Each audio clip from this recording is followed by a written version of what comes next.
Hello les cousins, j'espère que vous allez bien, j'espère que vous vous portez très bien. Alors je vous retrouve aujourd'hui pour une nouvelle vidéo.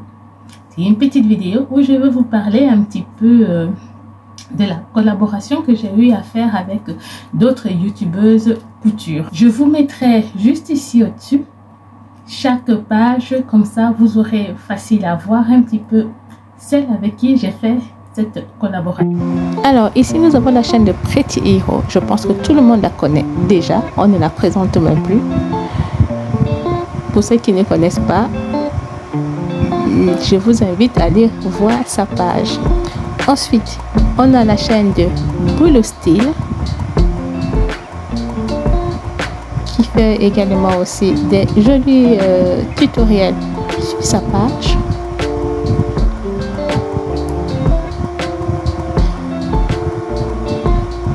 Ensuite, nous avons la chaîne de Guys de Diane qui elle aussi court pour les enfants, qui propose des tutoriels pour les enfants. Donc, si vous avez envie de tracer un jour le patron pour enfants, n'hésitez pas. Ensuite, nous avons la chaîne de Mamzelle Tida qui propose également une belle créativité sur sa chaîne YouTube. Ensuite, nous avons la chaîne de Damodeuse qui elle aussi propose pas mal de chouettes choses sur sa chaîne YouTube.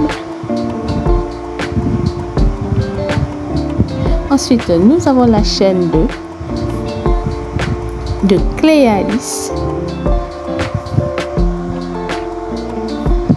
le monde de Clé Alice, qui elle aussi propose des DIY sur des tracés de patrons, par exemple des robes de mariée, qu'elle est plus spécialisée aussi dans les robes de mariée. Elle propose aussi des DIY faciles à réaliser.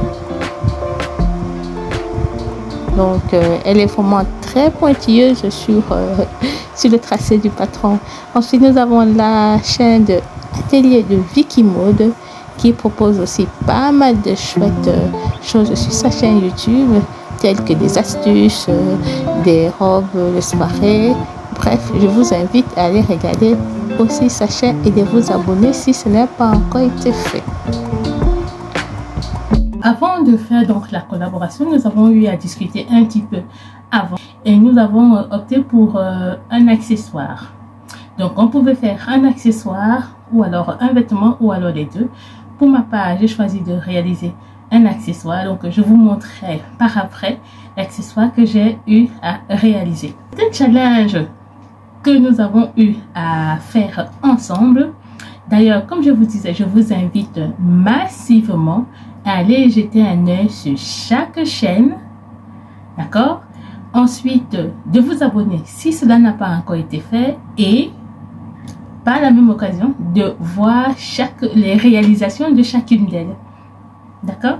C'était vraiment une belle collaboration à faire et d'ailleurs je remercie toutes celles qui ont participé à l'élaboration de ce challenge, de cette collaboration. Vraiment, vous avez été top, génial. C'était vraiment un plaisir de faire ça avec vous. Mais vraiment, c'était très très chouette. J'espère qu'il y en aura encore d'autres à l'avenir. Donc, restez connectés. On ne sait jamais. Hein? Donc, voilà. Alors, pour moi, je vous dis à très bientôt. J'espère à très vite pour une nouvelle vidéo. D'accord. Restez connectés et je vous laisse avec ma réalisation.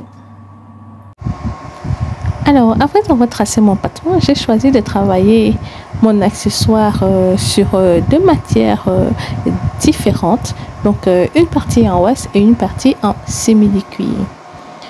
Vraiment, ce simili-cuir, comme vous pouvez le voir là à l'image, il était vraiment très facile à travailler. D'ailleurs, je l'ai trouvé en mercerie. Il était en fin de stock. Donc, je l'ai trouvé à moitié prix. En plus, il était soldé. Et je pense que j'avais sur le rouleau au moins 2 mètres ou à 2,50. Et le prix, je ne me rappelle plus combien je l'avais acheté. Mais en tout cas, je trouvais vraiment ça très intéressant comme achat à faire. Donc, ça faisait déjà longtemps que je l'avais dans, dans mon stock à tissu. Et alors, je me suis dit, c'était l'occasion de pouvoir l'utiliser. Et pour le wax, c'est un tissu que j'avais déjà depuis pas mal de temps également, quelques temps déjà dans mon stock de tissus.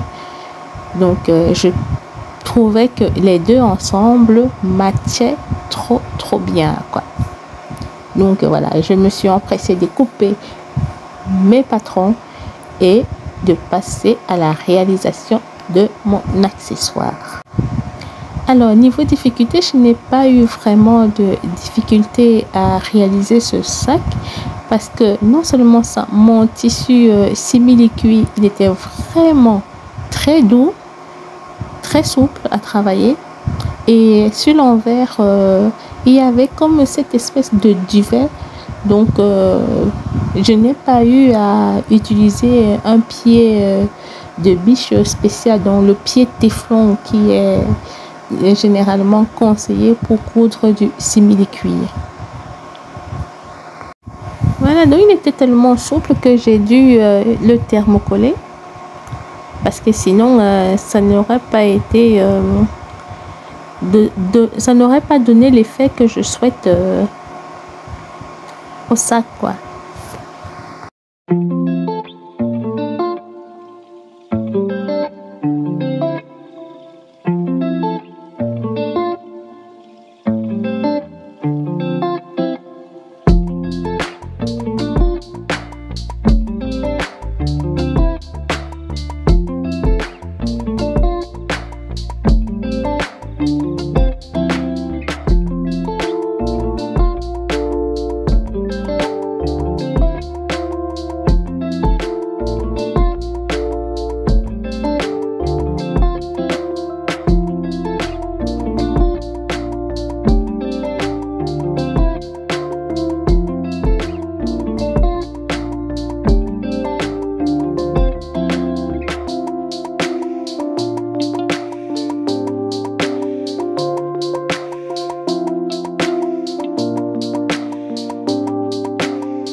J'avais déjà bien avancé dans mon sac. Ici, je suis sur la partie la plus grande, on va dire. Donc,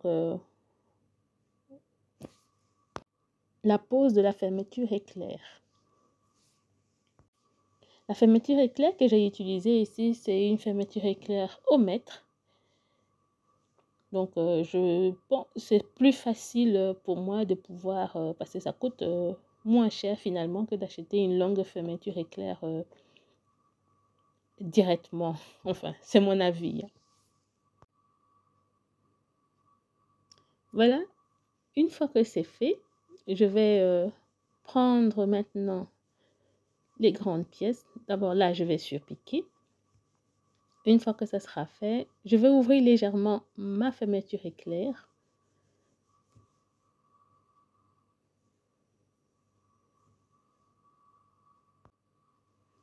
Ensuite, je vais placer le fond de sac. Donc, la face avant et la face arrière, bien sûr. Je vais piquer à 1 cm tout autour. Je vais faire pareil avec l'autre côté, comme ceci. Et coudre également à 1 cm.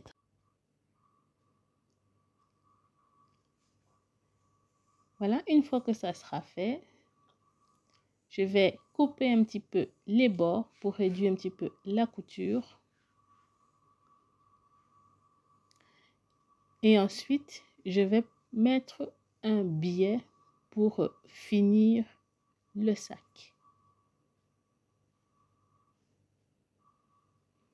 Je vais le faire des deux côtés et le sac sera terminé.